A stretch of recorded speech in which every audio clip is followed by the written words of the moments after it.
Y primero, creo que hay algo muy importante que hay que destacar de Punto Nemo, y creo que ese primer capítulo sobre crear conciencia, ¿no? Sobre el cuidado de los mares, esta isla de basura que siempre hemos visto en documentales, en noticias.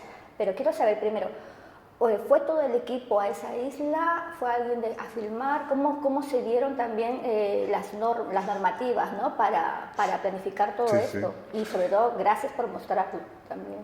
Sí, a ver, Punto Nemo es una historia, digamos, que mezcla varios tipos de género.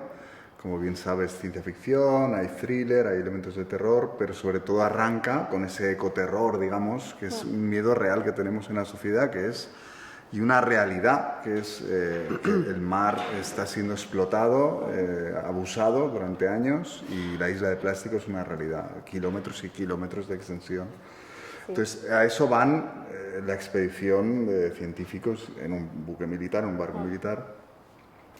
Ese es el punto de partida. Pero es que luego sigue hablando de esto de alguna manera. O sea, ese miedo universal que tenemos de qué va a pasar ahora, después de todo lo que hemos hecho, ese abuso, ese dominio de la tierra cuando en realidad no nos pertenece, esa arrogancia está ahí, tanto en el tema del ecosistema y los problemas que pueda surgir, como también en el elemento de poder que hay en la historia, que no voy a desvelar, pero ese tratar de conquistar algo que no te pertenece genera males y genera terribles consecuencias, ¿no? Y eso es lo que está ahí y se materializa en distintos elementos fantásticos, ¿no? En la historia.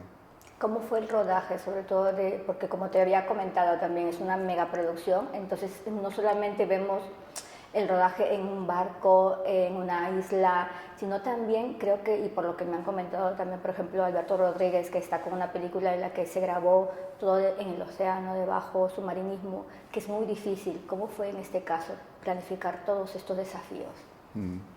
Bueno, yo quería apuntar que a la isla de plástico no fuimos nadie, porque es creado. Vale. Está muy bien creado, es VFX todo. Queríamos dar por supuesto, ese tinte, está en el guión y tenía que quedar muy bien.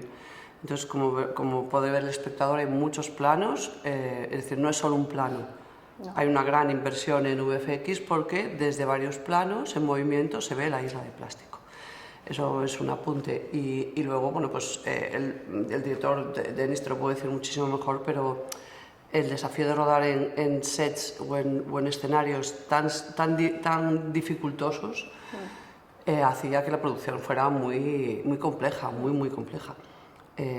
Rodar en mar, en una isla, en otra isla, en una batería militar, en sitios abandonados, en un batiscafo, en un buque en que todo el equipo se marea, no solamente los actores, sino todo el equipo va más mareado que mareado. El primero es muy desafiante y él te lo puede decir mucho mejor.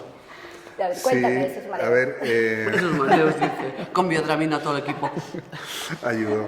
Pero no, el tema es que es lo bueno que tiene la serie. Al final, cuando tú estás en un rodaje tan exigente, te das cuenta de que el equipo sufre como tú para llegar al final de jornada, tener los planos, rodar en el mar no es nada fácil, todo se mueve, me parece una tontería, pero no lo es, y no es fácil como la comunicación, etcétera, ¿no? Entonces, habiendo rodado también en Galicia, que es un sitio maravilloso, salvaje, con sus cambios de tiempo y tal, eso aporta mucho a la serie, pero a la vez también dificulta a veces en los exteriores.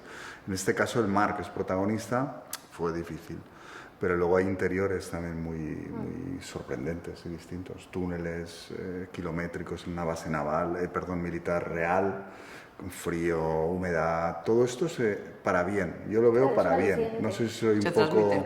Sí, en ese sentido... Bueno, conseguiste que se transmitiera en la historia y en la atmósfera y en los actores. Para que se vea la crudeza, cuanto más real, mejor. Las condiciones, porque la gente, yo creo que va a flipar con muchísimas cosas, para no ser spoiler, que hay planos muy difíciles que creo que para mí han sido muy duros, porque cada vez es como adentrarse como una cueva en la que es muy difícil moverse. ¿Ha sido también así?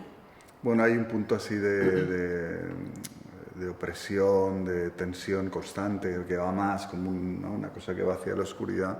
Pero también te diré que los momentos de mar fueron difíciles, ¿eh? O sea, Maxi cuando se tiró me dijo, no, yo me tiro, pero sin traje ni nada, hacía mucho frío.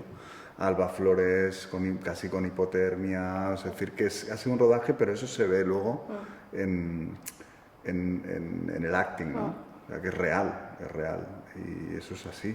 O sea, para mí el cine no todo se puede falsear, ¿no? Yo siempre recuerdo cuando se hizo Titanic, por supuesto salvando las distancias, y decían que y Leonardo que realmente el agua estaba congelada. Y eso lo transmiten cuando, es decir, están helados. Si esa agua estuviera caliente, si se hace en una piscina, si se falsea todo, no lo consigues.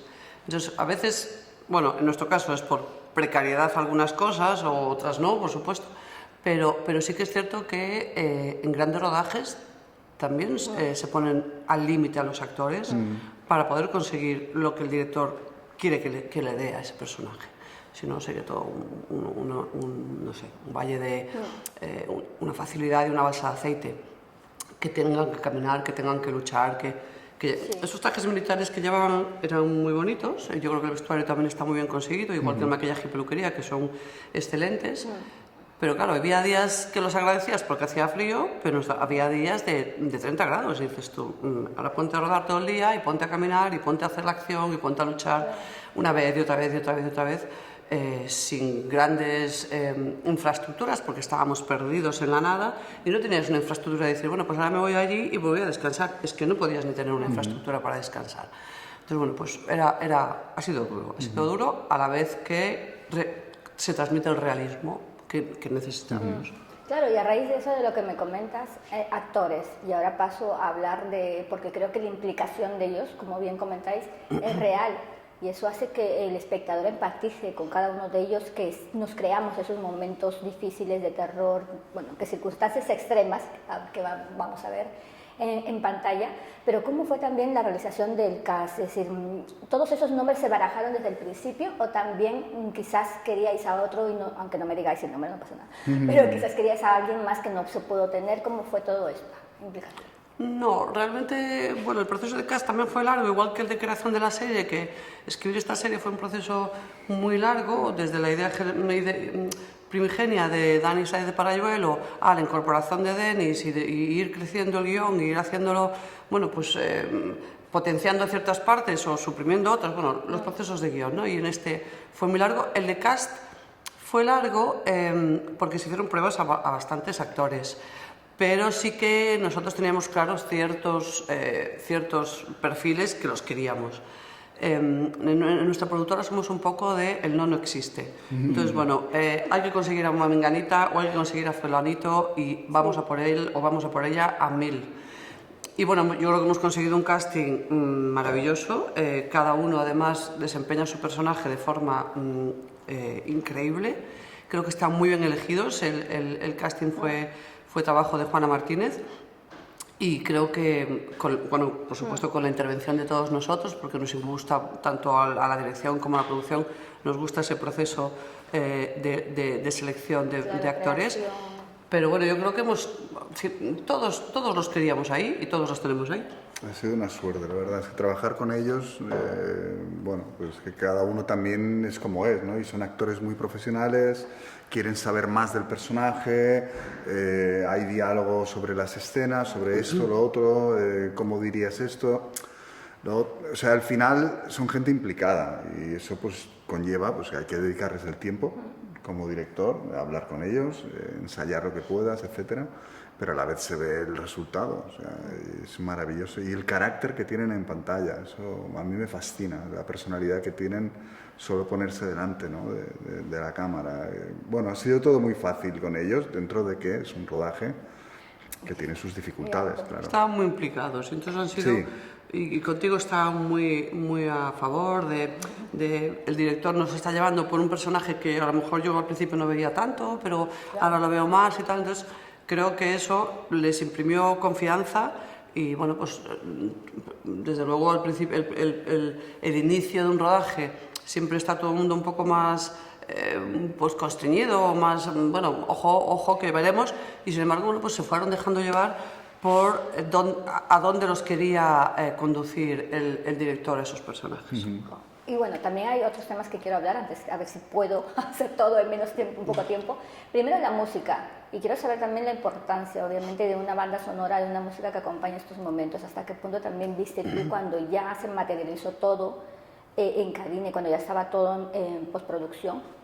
¿Cómo calaba la música? Que es muy importante. Sí, la música es, a mí me parece que es, primero que el compositor Manu Ribeiro, que es gallego, ya tenía experiencia en el género. Lo que pasa es que él, sí que me gustó mucho trabajar con él a nivel de mezclar entre la electrónica que pudo sonar ambiental, muy fina, ¿no?, de la ciencia ficción, atmosférica, con elementos a veces de guitarra distorsionados, elementos más clásicos. No es una música orquestral, es una música de atmósferas lánguidas, extrañas a veces, ¿no?, emocional también.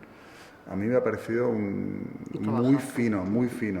A mí me ha encantado trabajar con él. Nosotros ya hemos trabajado con Manu anteriormente mucho, además es un compositor nominado a los Goya varias veces, es una persona que trabaja de manera excelente en géneros diferentes y muy importante que se entienda con el director, muy importante. Entonces, desde antes de, por supuesto, acabar la pospo, pues ellos tenían sus conversaciones y ya, bueno, pues estaban muy en sintonía de qué tipo de música o qué tipo de sonido necesitaba esta serie. No hubo para nada, claro, tanto el sonidista de sala con esos folies, esos ambientes, no sé qué, junto con Manu Ribeiro, es decir, Machado con Ribeiro, y él y Daenerys estaban absolutamente en sintonía de lo que necesitaba esta serie.